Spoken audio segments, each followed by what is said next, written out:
The air was heavy with heat, not from the summer sun alone, but from the restless anticipation of a city on the brink. The fortress walls rose like jagged stone teeth, their weathered surfaces catching the dying light of the day. Below, merchants shuttered their stalls, mothers herded children indoors, and every able-bodied man was summoned to his post. The horizon shimmered, not with heat haze, but with the faint glint of steel. The enemy was coming. Centuries of trade and conquest had shaped this city into the prize it was now.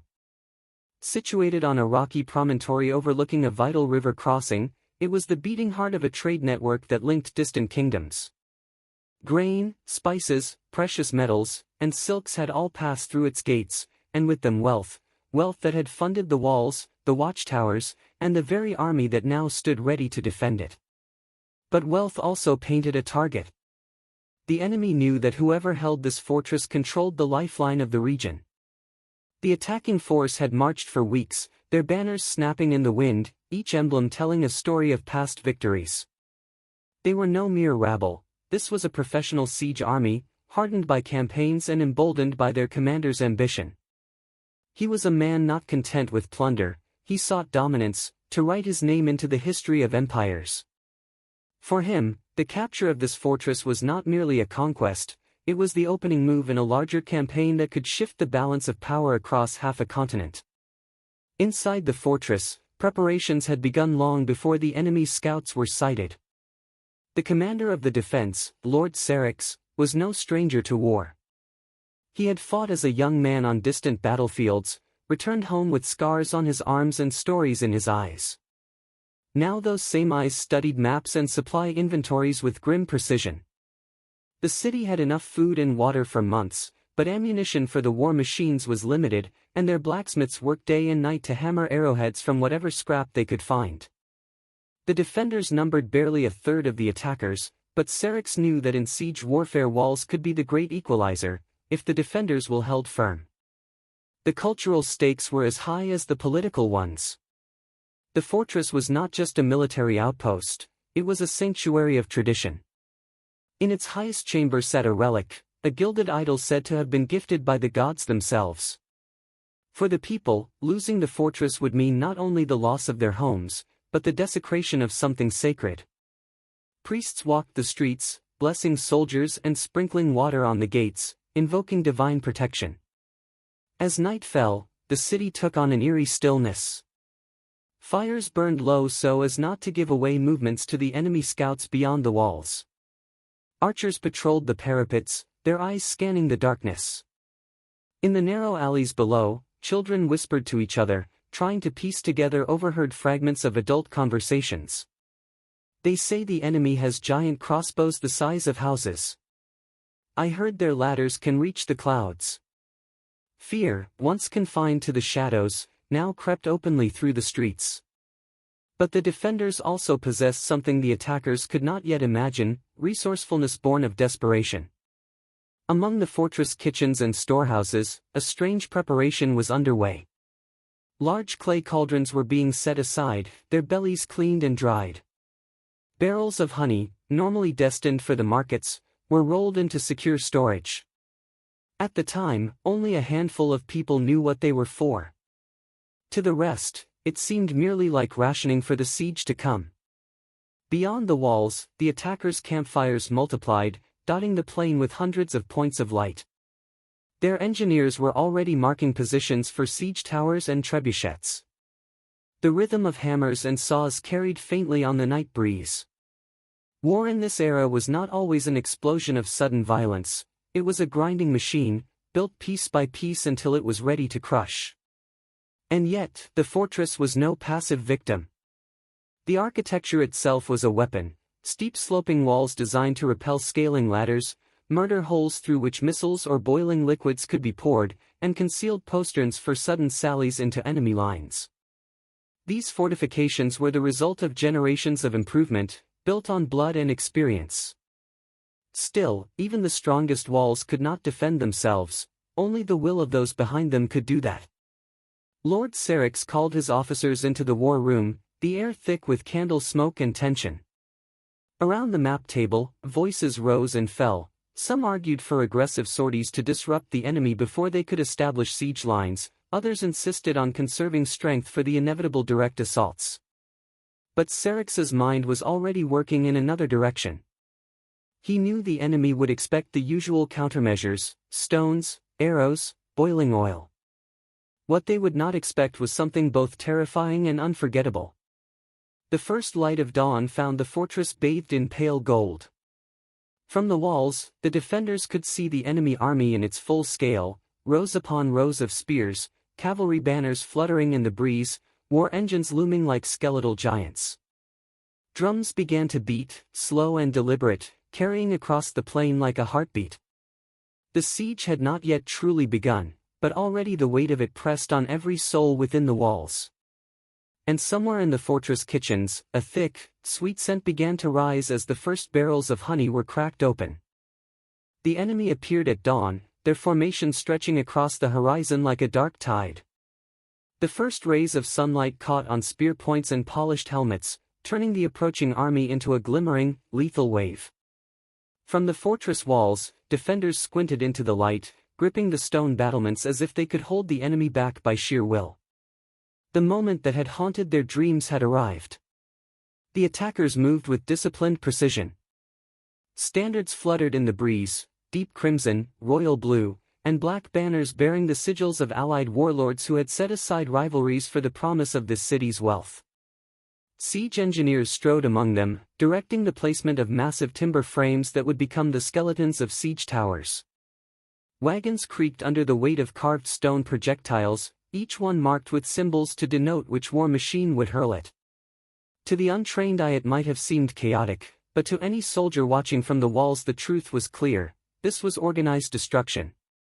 The attackers were building an iron ring around the fortress, cutting off escape and tightening the noose with every passing hour. Scouts on horseback darted through the ranks, carrying messages to distant flanks, while supply caravans unloaded food and fresh weapons for the days, perhaps weeks, to come. Inside the fortress, the defenders moved to their stations with grim determination. Archers took positions on the higher towers, their quivers filled to the brim. Spearmen lined the inner courtyards, ready to rush to weak points if the walls were breached. Women and older children carried buckets of water to cisterns near the parapets, knowing fire would soon become as dangerous as steel. Even the city's blacksmiths had left their forges cold and joined the effort, fashioning barricades from scrap wood and twisted metal. Lord Serix strode along the western wall, stopping often to clasp a soldier's shoulder or offer a few words. "You will outlast them," he said to one weary archer, his tone leaving no room for doubt. Every word was calculated, not just to reassure, but to fortify resolve. Morale was as much a weapon as any blade, and Serix knew it. By midday, the first probing attacks began. Skirmishers approached under the cover of large wheeled shields, loosing arrows at the walls to test the defenders' readiness. The fortress answered in kind, volleys of arrows arced through the air, their fletching catching the sunlight before slamming into wood and flesh alike. The clash was brief, almost ceremonial, as though both sides were announcing themselves before the true battle began. But in siege warfare, time was not measured in moments but in days. The enemy's strategy was already unfolding: push the defenders into constant action, sap their strength, and wait for fear to erode discipline. Every thud of a hammer in the enemy camp, every distant creak of a siege tower being assembled, was a reminder that the worst was yet to come. Nightfall brought no relief. Torches flared in the attackers' camp, outlining the skeletal forms of siege towers now rising against the skyline. The drumbeats began, slow, rhythmic, relentless. From within the fortress, it was like listening to the sound of a giant's footsteps, drawing closer and closer. Sleep became impossible. Even in the darkness, the enemy's camp glowed like an ominous constellation. Among the defenders, whispers spread. Some claimed to have seen the enemy testing vats of pitch, intending to set the gates aflame. Others spoke of mercenaries from distant lands, men said to fight without fear of death. And yet, beneath the anxiety, there was a quiet defiance. The walls still stood, the gates were barred, and the defenders knew every stone and shadow of their home. In the fortress kitchens, far from the parapets, the honey continued to be readied. The cauldrons were placed in secure positions just behind the main gate and along the highest points of the walls. Only the most trusted soldiers knew the plan in full, and even they could not quite imagine the horror that was about to be unleashed. By the time the second dawn approached, the air was charged with tension so thick it felt alive. The attackers were ready. The defenders were ready. And somewhere, in the balance between them, fate waited to be decided. The fortress was not without its stores. Deep within the granaries and storerooms, alongside sacks of grain and amphorae of oil, lay barrels of golden honey, hundreds of them. In times of peace, this honey was a source of pride and profit, traded along river routes to distant cities. But in war, it became something far more valuable, a substance both abundant and uniquely suited for an unconventional defense. It was the fortress steward, an elderly man named Arion, who had first suggested its use. In the war council, his voice was quiet but steady as he explained, boiling oil burns quickly, but honey clings. It seeps into armor, sticks to skin, and holds the heat longer. Once it cools, it traps a man where he stands. No soldier can fight if he cannot move. His words hung in the air, both shocking and strangely convincing. Lord Sarek seized on the idea at once. Orders were given to bring the barrels from the storerooms to secure positions on the walls and above the main gates. Massive clay cauldrons were cleaned, filled, and set over low fires so as not to alert the enemy too soon. The smell was intoxicating, sweet, rich, almost festive, but within it lurked a grim purpose. The science of it was cruel in its simplicity. Honey's high viscosity meant that once heated, it retained its temperature far longer than water or oil. Poured from the battlements, it would coat attackers in a molten glaze, searing flesh and binding weapons to hands. Worse still, it would gum up the mechanisms of siege engines, rendering ladders and grappling hooks useless. In a siege where every advantage mattered, this was no small thing. By the second night, the preparation was complete. Teams of soldiers, strong-backed men chosen for their steadiness, were assigned to the honey cauldrons. Ropes and pulleys were rigged to tilt the heavy vessels at a moment's notice. Archers were stationed nearby to pick off any who tried to shield their comrades from the deadly cascade. Among the defenders, the knowledge of the plan spread in whispers. Some were horrified, others grimly amused. "They'll remember us for this," one young spearman muttered, half proud, half uneasy. A veteran replied, "Better to be remembered than buried." The mood was one of tense anticipation. No one knew exactly how the enemy would react, but all understood that once the honey was unleashed there would be no turning back. The first opportunity would come soon. From the walls, scouts reported the enemy's siege towers nearing completion. The attackers had begun dragging them forward under the cover of massive shields, their ladders already lashed in place. The defenders could almost hear the creak of wood as the war machines inched closer. In the moonlight, the cauldrons bubbled softly, the surface of the honey shifting like liquid amber. To look at it, one might think it harmless, even beautiful. But the men tending the fires knew it was a beauty that would destroy whatever it touched. The trap was set. All that remained was for the enemy to step into it. Dawn broke to the sound of war drums. Their slow, thunderous rhythm rolled across the plain, echoing off the fortress walls. Every beat seemed to draw the attackers closer, like the steps of some great beast stalking its prey. From the battlements, the defenders watched as the enemy surged forward in disciplined waves. Siege towers creaked under the strain of their own weight, pushed by teams of straining men. Scaling ladders clattered against shields as the vanguard prepared for the climb. Lord Sarek stood at the western parapet, his armor glinting in the pale light. His eyes swept the battlefield, gauging distances and timing. He could feel the tremor in the stone beneath his boots as the siege engines launched their first stones, huge projectiles that smashed into the walls with bone-jarring force. Chips of stone rained down onto the defenders below. Still, the walls held.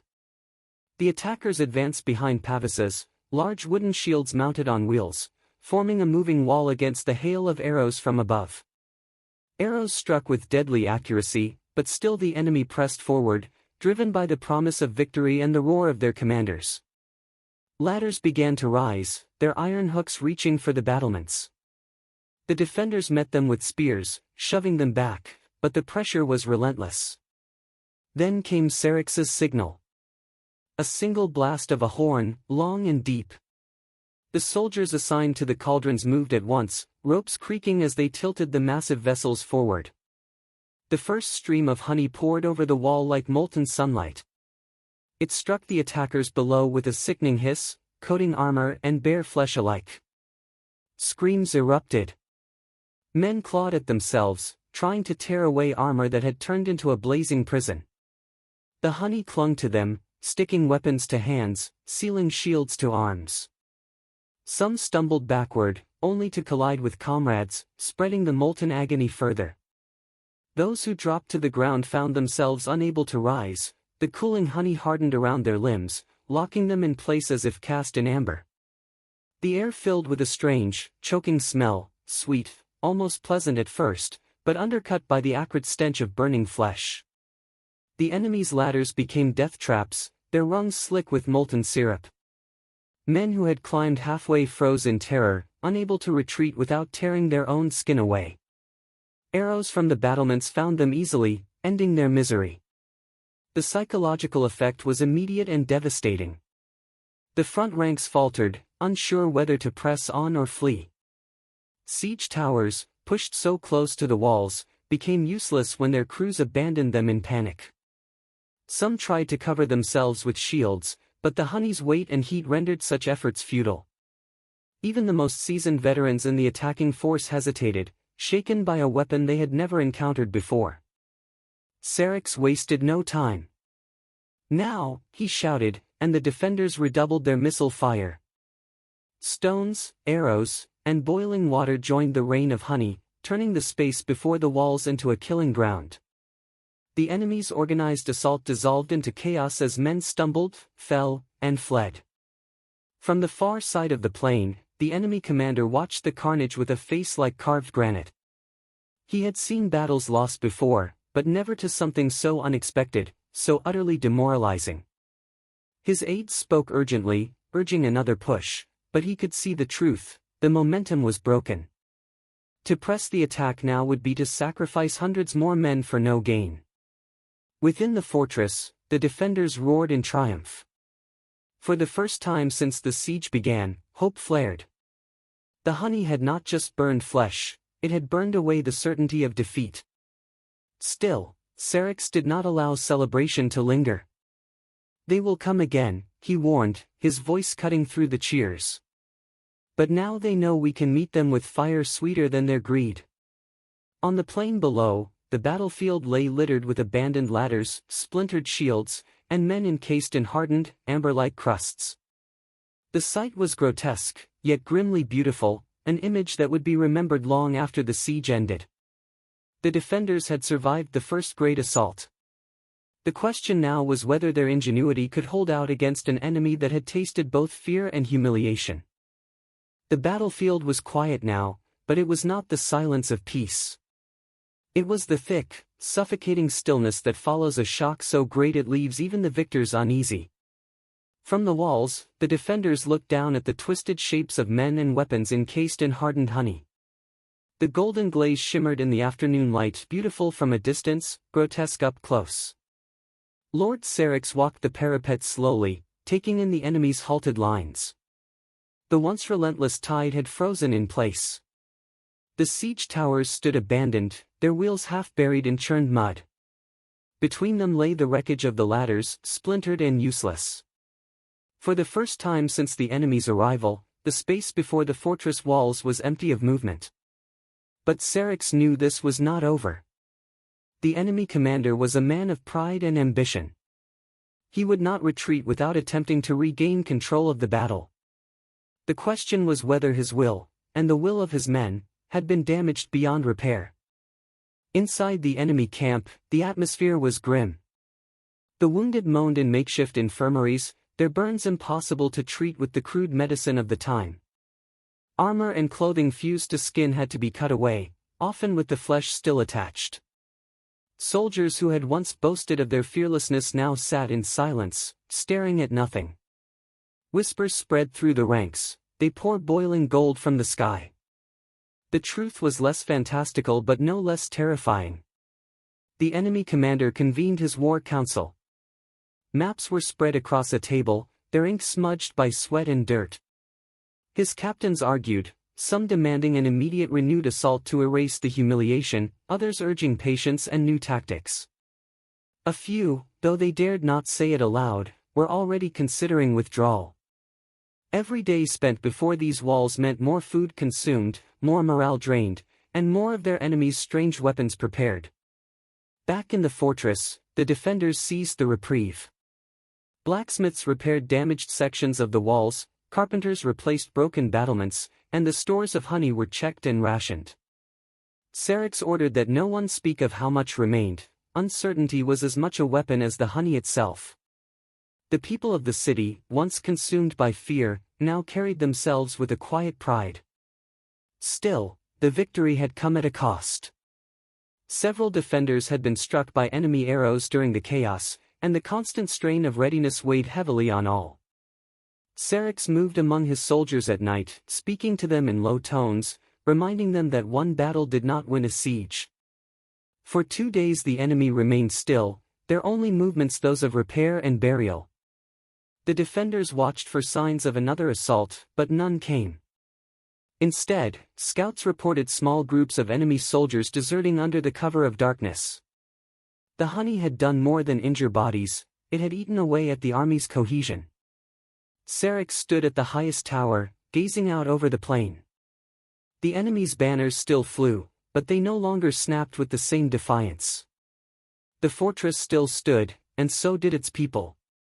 The battle for control had shifted, and now the advantage lay within the walls. Long after the enemy withdrew, the golden stain of the siege remained. In the scorched earth before the fortress walls, hardened pools of honey still glimmered under the sun, a strange and terrible memorial to the battle. Travelers passing through would stop and stare, hearing whispers of the day molten gold rained from the sky. For the people of the fortress, the event became more than a military victory, it became a story of identity. Songs were composed about Lord Serix's cunning, verses that celebrated how a simple trade good had turned into a weapon of salvation. Children played at defenders and invaders, pouring buckets of water over their friends in imitation of the honey's fall. The story was told with equal parts pride and awe, and with each retelling, the details grew larger than life. In distant cities, the tale took on a more mythical shape. Merchants described it as boiling sunlight that trapped entire battalions. Poets spoke of the siege where greed was drowned in sweetness. To some, it became a cautionary tale about underestimating one's enemy. To others, it was proof that war could turn even beauty into horror. Historians centuries later would debate the accuracy of the accounts. Was it truly hundreds of barrels of honey, or had the defenders supplemented it with pitch and resin? Were the enemy's losses as catastrophic as the legends claimed, or had the story grown in the telling to serve political ends? The truth, as with many events of war, was buried under the weight of memory and pride. Yet one fact could not be disputed: the boiling honey changed the course of the siege. It bought the defenders the time they needed, broke the enemy's confidence, and preserved the city's independence for another generation. In the annals of military history, it stood alongside other rare examples of unconventional weapons, reminders that ingenuity often outmatched brute force. Lord Serix himself never spoke of the honey with triumph. To him, it was a grim necessity, a choice made in the shadow of desperation. When asked by a chronicler years later whether he would use it again, he replied only, "If I had no other choice, yes." And that is why I pray no commander ever does. The fortress still stands today, its walls weathered by centuries but unbroken. And somewhere in its shadow, the echo of that day lingers, a reminder that in war, victory sometimes flows from the most unexpected places, as sweet as honey, and as deadly as fire.